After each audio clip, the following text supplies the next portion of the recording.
सुप्रभात बच्चों, मैं राधाकांत झा, हिंदी शिक्षक, केंद्रीय विद्यालय अकमपाट से इस वीडियो में आपका स्वागत करता हूं। कक्षा 8वीं के हिंदी पाठ्य पुस्तक वसंत भाग 3 के अध्याय 5 चिट्ठियों की अनूठी दुनिया, अनूठी मीन्स अचरज भरी, ये किस तरह का है, किस प्रकार है। चिट्ठी से हम सभी लोग परिचित हैं, पत्र, मगर इसके बारे में और विस्तृत जानकारी लेखक अरविंद कुमार सिंह के द्वारा दिया गया है। यह क्या लिखे हैं, पहले हम इसका वाचन देखेंगे, जो पढ़ना कैसे है, क्योंकि हम लोग पढ़ लेते हैं मगर पढ़ने का एक तरीके होते हैं। तो ध्यान से इस वीडियो को देखेंगे, सुनेंगे। तो अब हम लोग प्रारंभ करते हैं। चिट्ठियों की अनूठी दुनिया। पत्रों की दुनिया भी अजीबोगरीब है और उसकी उपयोगिता हमेशा से बनी रही है। पत्र जो काम कर सकते हैं वह संचार का आधुनिकतम साधन नहीं कर सकता है। पत्र जैसा संतोष फोन या SMS का संदेश कहाँ दे सकता है। पत्र एक नया सिलसिला शुरू करते हैं और राजनीति, साहित्य तथा कला के क्षेत्रों में तमाम विवाद और नई घटनाओं की जड़ भी पत्र ही होते हैं। दुनिया का तमाम साहित्य पत्रों पर केंद्रित है और मानव सभ्यता के विकास में इन पत्रों ने अनूठी भूमिका निभाई है। पत्रों का भाव सब जगह एक सा है, भले ही उसका नाम अलग अलग हो। पत्र को उर्दू में खत, संस्कृत में पत्र, कन्नड़ में कागड़, तेलुगु में उत्तरम, जाबू और लेख तथा तमिल में कडिड कहा जाता है। पत्र यादों को सहेज कर रखते हैं, इसमें किसी को कोई संदेह नहीं है। हर एक की अपनी पत्र लेखन कला है। हर एक के पत्रों का अपना दायरा है। दायरा में सीमा, लिमिट। दुनिया भर में रोज करोड़ों पत्र एक दूसरे को तलाशते तमाम ठिकानों तक पहुंचते हैं। भारत में ही रोज 4.5 करोड़ 4.5 करोड़ चिट्ठियाँ डाक में डाली जाती हैं, जो साबित करती हैं कि पत्र कितनी अहमियत रखते हैं। आज समय बदला है मगर फिर भी ऑफिशियल लेटर आता है, वो लेटर की अलग मर्यादा है। इसे डाकिया, पोस्टमैन बोलते हैं, जो घर घर चिट्ठी पहुंचाता है। पंडित जवाहरलाल नेहरू ने सन 1953 में सही ही कहा था कि हजारों सालों तक संचार का साधन केवल हरकारे, रनर्स या फिर तेज घोड़े रहे हैं। उसके बाद पहिए आए, पर रेलवे और तार से भारी बदलाव आया। तार ने रेलों से भी तेज गति से संवाद पहुंचाने का सिलसिला शुरू किया। अब टेलीफोन, वायरलेस और आगे रडार। दुनिया बदल रहा है और वर्तमान समय में कहें तो मोबाइल, ये और भी बदलाव आ गया है।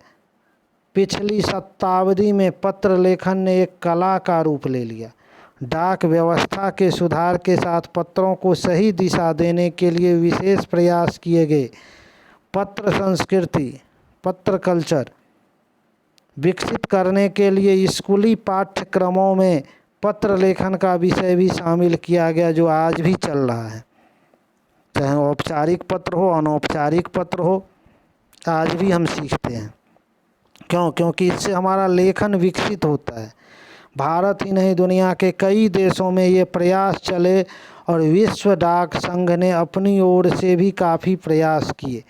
विश्व डाक संघ की ओर से 16 वर्ष से कम आयु वर्ग के बच्चों के लिए पत्र लेखन प्रतियोगिताएं आयोजित करने का सिलसिला सन 1972 1972 से शुरू किया गया। यह सही है कि खास तौर पर बड़े शहरों और महानगरों में संचार साधनों के तेज विकास तथा अन्य कारणों से पत्रों की आवाजाही प्रभावित हुई है, पर देहाती दुनिया आज भी चिट्ठियों से ही चल रही है। Fax, email. फैक्स होता है क्या? क्या होता है फैक्स? बताइए। फैक्स होता है जैसे हम लोग जीरोक्स कॉपी निकालते हैं, तो वो जीरोक्स कॉपी अगर माने हम यहाँ हैं और यहाँ से हमको कोई सर्टिफिकेट भेजना है मुंबई, दिल्ली, गुवाहाटी, तो यहाँ हम उस मशीन में डालेंगे, यहाँ उसका फ़ोटो स्टेट होगा, जिराक्स होगा, और वो उसका प्रिंट आउट डायरेक्ट जहाँ हम भेज चाह रहे हैं वहाँ निकलेगा। टेलीफोन तथा मोबाइल ने चिट्ठियों की तेज़ी को रोका है, पर व्यापारिक डाक की संख्या लगातार बढ़ रही है। जहाँ तक पत्रों का सवाल है, अगर आप बारीकी से उसकी तह में जाएं तो आपको ऐसा कोई नहीं मिलेगा जिसने कभी किसी को पत्र न लिखा या न लिखाया हो, या पत्रों का बेसब्री से जिसने इंतज़ार न किया हो। हमारे सैनिक तो पत्रों का जिस उत्सुकता से इंतज़ार करते हैं उसकी कोई मिसाल ही नहीं। एक दौर था जब लोग पत्रों का महीनों इंतज़ार करते थे, पर अब वह बात नहीं। परिवहन साधनों के विकास ने दूरी बहुत घटा दी है। पहले लोगों के लिए संचार का इकलौता साधन चिट्ठी ही थी, पर आज और भी साधन विकसित हो चुके हैं। आज देश में ऐसे लोगों की कमी नहीं है जो अपने पुरखों की चिट्ठियों को सहेज और संजो कर विरासत के रूप में रखे हुए हैं, या फिर बड़े बड़े लेखक, पत्रकारों, उद्यमी, कवि, प्रशासक, सन्यासी या किसान, इनकी पत्र रचनाएं अपने आप में अनुसंधान का विषय हैं। अगर आज जैसे संचार साधन होते तो पंडित नेहरू अपनी पुत्री इंदिरा गांधी को फ़ोन करते, पर तब पिता के पत्र पुत्री के नाम नहीं लिखे जाते, जो देश के करोड़ों लोगों को प्रेरणा देते हैं। पत्रों को तो आप सहेज कर रख लेते हैं, पर SMS संदेशों को आप जल्दी ही भूल जाते हैं। कितने संदेशों को आप सहेज कर रख सकते हैं? तमाम महान हस्तियों की तो सबसे बड़ी यादगार या धरोहर उनके द्वारा लिखे गए पत्र ही हैं। भारत में इस श्रेणी में राष्ट्रपिता महात्मा गांधी को सबसे आगे रखा जा सकता है। दुनिया के तमाम संग्रहालय, म्यूजियम जिसको बोलते हैं, जानी मानी हस्तियों के पत्रों का अनूठा संकलन भी हैं। तमाम पत्र देश, काल और समाज को जानने समझने का असली पैमाना है।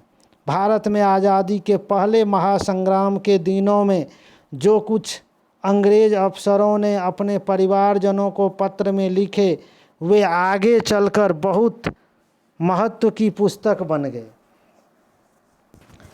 इन पत्रों ने साबित किया कि यह संग्राम कितनी ज़मीनी मजबूती लिए हुए था। महात्मा गांधी के पास दुनिया भर से तमाम पत्र केवल महात्मा गांधी इंडिया लिखे आते थे, और वे जहाँ भी रहते थे वहाँ तक पहुँच जाते थे। आज़ादी के आंदोलन की कई अन्य दिग्गज हस्तियों के साथ भी ऐसा ही था। गांधी जी के पास देश दुनिया से बड़ी संख्या में पत्र पहुंचते थे, पर पत्रों का जवाब देने के मामले में उनका कोई जोड़ नहीं था। कहा जाता है कि जैसे ही उन्हें पत्र मिलता उसी समय वे उसका जवाब भी लिख देते थे। अपने हाथों से ही ज़्यादातर पत्रों का जवाब देते थे। जब लिखते लिखते उनका दाहिना हाथ दर्द करने लगता था तो वे बाएं हाथ से लिखने में जुट जाते थे। महात्मा गांधी ही नहीं, आंदोलन के तमाम, कौन से आंदोलन?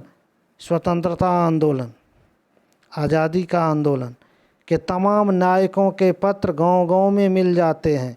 पत्र भेजने वाले लोग इन पत्रों को किसी प्रशस्ति पत्र से कम नहीं मानते हैं, और कई लोगों ने तो उन पत्रों को फ्रेम करा कर रख लिया है। यह है पत्रों का जादू। यही नहीं, पत्रों के आधार पर ही कई भाषाओं में जाने कितनी किताबें लिखी जा चुकी है। ये गांधी जी हैं। वास्तव में पत्र किसी दस्तावेज से कम नहीं है। पंत के 200 पत्र वचन के नाम और निराला के पत्र हमको लिख्यो है कहा, तथा पत्रों के आईने में दयानंद सरस्वती समेत कई पुस्तकें आपको मिल जाएंगी। कहा जाता है कि प्रेमचंद खास तौर पर नए लेखकों को बहुत प्रेरक जवाब देते थे। प्रेरक मीन्स जिससे प्रेरणा मिले, तथा पत्रों के जवाब में वे बहुत मुस्तैद रहते थे। इसी प्रकार नेहरू और गांधी के लिए लिखे गए रविंद्रनाथ टैगोर के पत्र भी बहुत प्रेरक हैं। महात्मा और कवि के नाम से महात्मा गांधी और रविंद्रनाथ टैगोर के बीच सन 1915 से 1941 के बीच के पत्राचार का संग्रह प्रकाशित हुआ है, जिसमें बहुत से नए तथ्यों और उनकी मनोदशा का लेखा जोखा मिलता है। पत्र व्यवहार की परंपरा भारत में बहुत पुरानी है, पर इसका असली विकास आज़ादी के बाद ही हुआ है। तमाम सरकारी विभागों की तुलना में सबसे ज़्यादा गुडविल डाक विभाग की ही है। उसकी एक खास वजह यह भी है कि वह लोगों को जोड़ने का काम करता है। घर घर तक उसकी पहुंच है। संचार के तमाम उन्नत साधनों के बाद भी चिट्ठी पत्री की हैसियत बरकरार है। शहरी इलाकों में आलीशान हवेलियां हों या फिर झोपड़ पट्टियों में रह रहे लोग, दुर्गम जंगलों में घिरे गांव हो या फिर बर्फबारी के बीच जी रहे पहाड़ों के लोग, समुद्र तट पर रह रहे मछुआरे हों या फिर रेगिस्तान की ढानियों में रह रहे लोग, आज भी खतों का ही सबसे अधिक बेसब्री से इंतज़ार होता है। एक दो नहीं, करोड़ों लोग खतों और अन्य सेवाओं के लिए रोज़ भारतीय डाकघरों के दरवाज़ों तक पहुंचते हैं और इसकी बहुआयामी भूमिका नज़र आ रही है। दूर देहात में लाखों गरीब घरों में चूल्हे मनी ऑर्डर अर्थव्यवस्था से ही जलते हैं। गांव या गरीब बस्तियों में चिट्ठी या मनी ऑर्डर लेकर पहुंचने वाला डाक या देवदूत के रूप में देखा जाता है। इस तरह से पत्र की एक अनूठी दुनिया है जो आपको इसके पढ़ने के दौरान ही पता लग गया होगा। अब इसकी संक्षिप्त जानकारी हम लोग अपने अगले वीडियो में लेंगे। धन्यवाद। इस वीडियो को देखना है और ये सीखना है कि पढ़ा कैसे जाता है, हम पढ़ेंगे कैसे। फिर से धन्यवाद।